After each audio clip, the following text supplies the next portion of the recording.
What's up, everybody? Welcome to the Monday Marketing Minute. I'm your host, Sharky. Today, we are going to be continuing what we talked a little bit about last week, which is making your social media profile work for you. If you haven't checked it out yet, I highly suggest you check out last week's post first. And today's talk is going to be primarily focused on the Instagram profile, but you'll see that pretty much everything we talk about can be directly applied across all the social media platforms.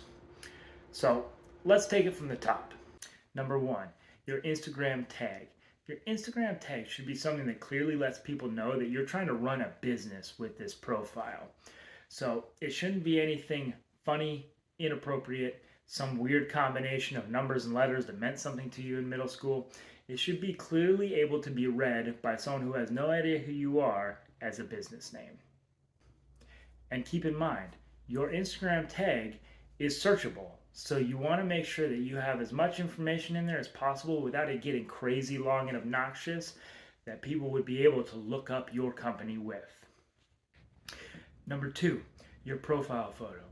Now, what I want you to remember about your profile photo is not only does your profile photo pop up when people visit your page, but your profile photo is the image that's going to pop up every time you interact with someone else's page. And for that reason, it's super important that your profile photo should be your logo. That profile photo is going to be the number one way that you're able to start impressing your brand upon anyone who's not already familiar with who you are, whether that's the accounts that you are interacting with, or people who see you interacting with other accounts, or people who stumble upon your page. So it's super important that your logo is recognizable, that the title within your logo is easy to read if you have one, and that it's easily identifiable as your brand. If people are looking at your logo and they aren't sure if it's your brand or someone else's brand, your logo and your profile photo are failing you. So take a look at your photo and consider all these aspects and determine, is my profile photo doing what I want it to do? Number three, the subtitle. So if you haven't noticed, below your Instagram name and your photo is a subtitle.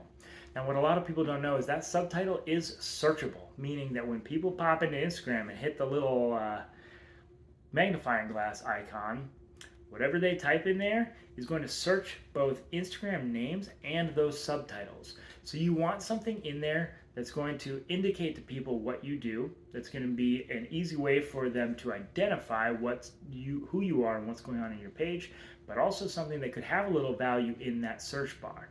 So for those of you, my primary audience here, who are knife makers, I would highly suggest there's something about that in there. Maybe your first, last name. A lot of people like to put the little vertical bar in there that breaks it into two pieces, and something about what you do. I'm pretty sure mine says Kyle Nelson handle scales or something along those lines. Something that gives people the maximum opportunity to locate me if they're typing things into the search bar. Number four, the last thing we're going to talk about today, links and contacts.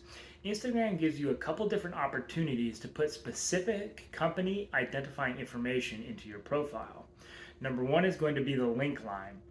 Now, we're going to get in a little bit later, in a later episode, into websites and the value of having or not having a website. But if you have any other social media or a website or any other page that is involved in your business, this is the place to put it. Now, if you have multiples of those, multiple different social media pages, a website, and an Etsy, an online store, and social media, any combination thereof, I would highly suggest you look into Linktree or one of the many other services. There's lots of different places that do basically the same thing, but what they're going to do is give you one link that when someone clicks on it, it'll bring up a whole list of all your other pages. If you want an example, please go check out my page. You'll see I have a link tree in there that'll lead you to pretty much every page that has anything to do with flying shark knives. The other avenue that can be used to draw customers to your page is the contact button. There's a couple different pieces of information that you have the option to put in there.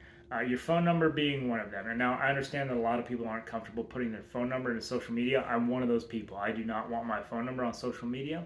I would emphasize that at a minimum, though, you should put an email contact. If you don't already have a company-specific email, make one. They're free. It's free to sign up for a Gmail, and you can make a very professional-looking Gmail that is your company name sharky@gmail.com.